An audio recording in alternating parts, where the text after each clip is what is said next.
Hello, my dears.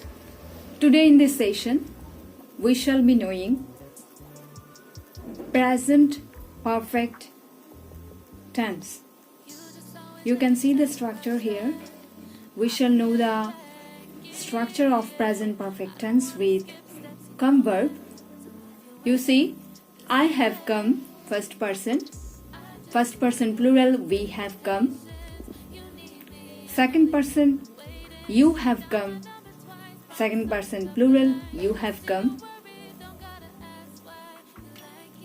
Third person singular number, he has come. And third person plural number, they have come. When have will be added in the plural number, first person, second person and third person, have is the common. Only third person singular number in the present perfect tense after he, it or any person's name will be there.